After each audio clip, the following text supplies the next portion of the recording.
आप सभी लोग खड़े होकर दूर से प्रणाम करेंगे और कोई बोलेंगे नहीं, केवल प्रणाम करिए, दूर से बोलेंगे नहीं।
जय गुरुदेव, जय गुरुदेव नाम किसका, जय गुरुदेव नाम किसका, प्रभु का पवन नाम, प्रभु का पवन नाम। जय गुरुदेव।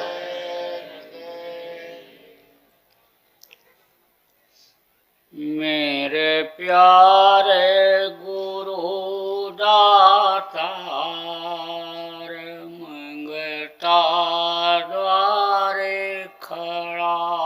मेरे प्यारे गुरु दातार, मंगता द्वारे खड़ा।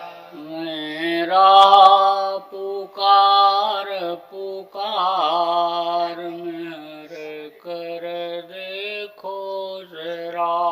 मेरा पुकार पुकार मेरे कर देखो जरा। मोहि दीजय भक्ति दान, काल दुख बहुत दिया। मोहि दीजय भक्ति दान, काल दुख बहुत दिया। मिल तड़प उठी मान, दरस को तरस रहा। मेरी तड़प उठी मान, दरस को तरस रहा। बरसाओ घटाय पार, प्रेम रंग दीजे बहाव। बरसाओ घटाय पार, प्रेम रंग दीजे बहाव। सुरति भीगे अमीर रसधार, तन मन होए हरा।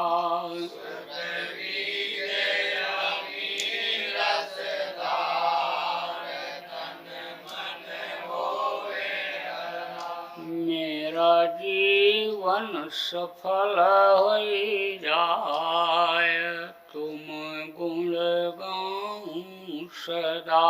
मेरा जीवन सफल हो जाय, तुम गुण गाऊं सदा।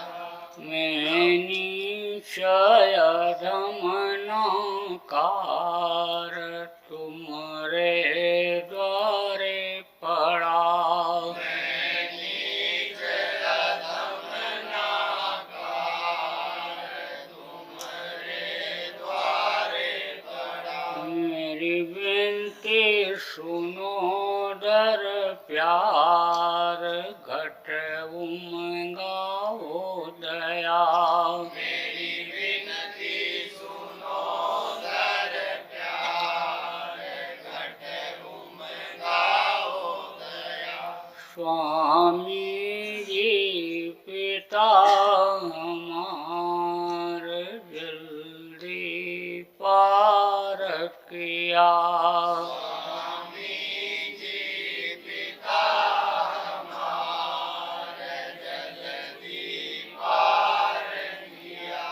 जय गुरुदेव स्वामी पिता हमार, जल्दी पार करो।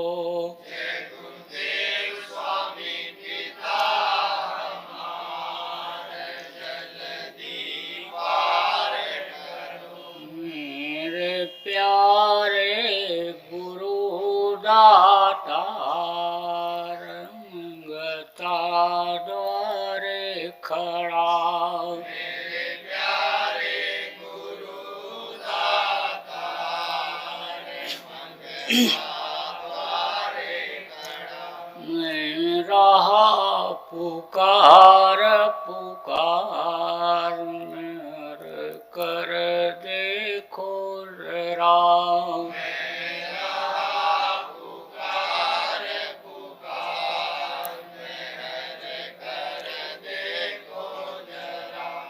जय गुरुदेव। समर्थ सर्वत्र स्मरणीय परम पूज्य गुरु जी महाराज, उपस्थित सभी सत्संगी धर्म प्रेमी बच्चे एवं बच्चियों, गुरु महाराज की अपार दया मेहर हुई और आज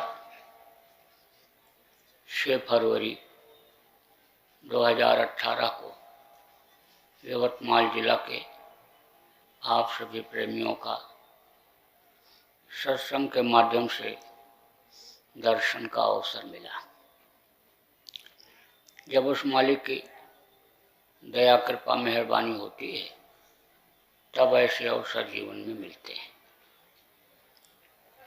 जब पुण्य कहा गया उदय होता है तब सत्संग मिलता है। आज का यह समय और स्थान महत्वपूर्ण माना जाएगा कि यहाँ पर इतनी भारी संख्या में इकट्ठा होकर के आप सब लोग सत्संग सुन रहे हो और आपको सुनाया जा रहा है। पहले के समय में बराबर सत्संग सुनने की आदत लोग डाले रहते थे। 15वें दिन महीने में एक बार जहाँ सत्संग होता था, संतों के आश्रमों पर वहाँ जाया करते थे। जब सत्संग मिलता था तो हर तरह की जानकारी होती थी, हर बात याद आती रहती थी। आदमी सुनता है लेकिन भूल जाता है। बच्चा पढ़ाई करता है, पढ़ता है, लेकिन अगर दोहरावे नहीं, बार बार न पढ़े तो भूल जाता है। ऐसे ही भूलने की प्रवृत्ति की वजह से आदमी सुनता तो है लेकिन भूल जाता है। कोई चीज़ बार बार जब बताया जाता है, समझाया जाता है तो आदमी उस बात को पकड़ लेता है। एक बार सुनने के बाद अच्छा लगा और अगर उसी बात को पकड़ लिया तब तो दृढ़ता रहती है और नहीं तो फिर बदलाव आ जाता है। इसीलिए कहा गया सत्संग बार बार सुनते रहना चाहिए।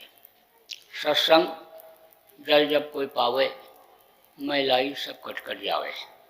जैसे शरीर की सफाई आप करते हो, साबुन पानी लगा करके गंदगी को साफ कर लेते हो, कपड़े को साफ कर लेते हो, गाड़ी घोड़ा को साफ कर लेते हो, ऐसे ही अंतरात्मा में भी गंदगी जमा होती है। जो झूठ बोल दिया, बेईमानी कर लिया, चोरी कर लिया, ठगी कर लिया, नीयत कहीं खराब हो गई, कहीं मांस खा लिया, मछली खा लिया, अंडा खा लिया, शराब पी लिया, ताड़ी अफीम का सेवन कर लिया, जीव हत्या कर दिया, तो वो सब कर्म इकट्ठा हो जाते हैं और वही कर्म फिर तकलीफ देने लगते हैं। जैसे शरीर गंदा हो जाता है तो अन्य समझ लो कि यह सुराख बंद हो जाता है, जिससे हवा अंदर जाती है और शरीर की गर्मी बाहर निकलती है। वो रोए के पास जो छिद्र होते हैं जिससे पसीना निकलता है वो बंद हो जाता है, तो वहाँ पर दांत खाज हानि हो जाता है, अकौटा एक्जिमा जिसको कहते हो वो हो जाता है, तो वो बराबर तकलीफ देता रहता है। ऐसे ही यानी जब कर्म इकट्ठा हो जाते हैं तो वो तकलीफ देते रहते हैं।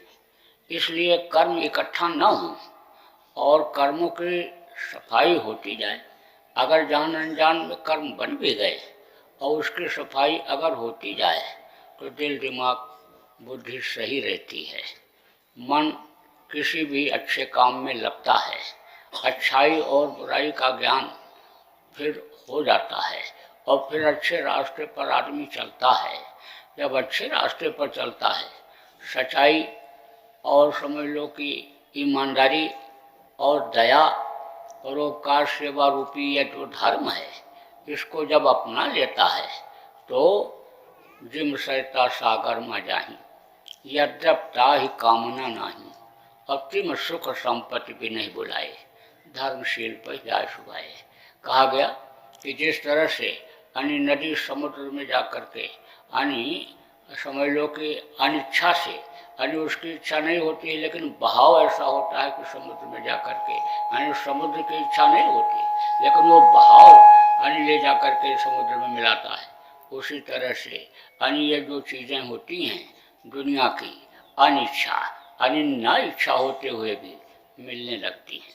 फिर आदमी को यानी समझ लो कि खाने पहनने की कोई दिक्कत नहीं रहती, फिर नियत दुरुस्त रहती है तो थोड़ी मेहनत करता है और कमाई उसमें ज़्यादा हो जाती है, बरकत मिल जाती है।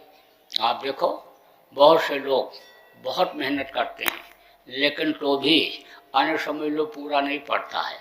कुछ लोग ऐसे होते हैं जो मेहनत और ईमानदारी की कमाई करते हैं यानी उसमें उनको बरकत मिल जाती है। पहले के समय में बरकत खूब होती थी। गरीब से गरीब घर की औरतें 2-2 किलो चांदी, 1-1 पाव सोना पहनती थी। जूता चप्पल की फैक्ट्रियाँ इतनी तो थी नहीं, नंगे पैर चलती थी लेकिन सोना चांदी शरीर के ऊपर लदा रहता था। वो लोग कहते थे कि हम किसी के आगे हाथ नहीं फैलाएंगे। हाथ फैलाने का मतलब क्या हुआ? कहते थे मर जाओ लेकिन मांगो नहीं। किसी के आगे हाथ फैलाओगे तो छोटे बन जाओगे, छोटे हो करके जब उससे मांगोगे तभी वो आपको देगा। जैसे पानी से भरा हुआ घड़ा है, कटोरी उसके ऊपर रखी रहती है। अब कटोरी अगर ये कहे घड़े से कि हमको पानी से भर दो तो जब तक उसके सिर पर से नीचे नहीं उतरेगी तब तक यानी घड़ा पानी उसमें नहीं भरेगा। इसलिए यानी छोटा बनना ही पड़ता है। तो पहले लोग यानी गर्व करते थे, घमंड करते थे कि हमारे पास है, हम किसी से मांगते नहीं हैं। और अब इस समय पर देखो, इस समय पर गाड़ी घोड़ा तो दरवाजे पर खड़ा है, महल बढ़िया बना हुआ, कोठी बनी हुई है, लेकिन पूछो कर्जदार कितने हैं? 10 करोड़, 8 करोड़, 6 करोड़।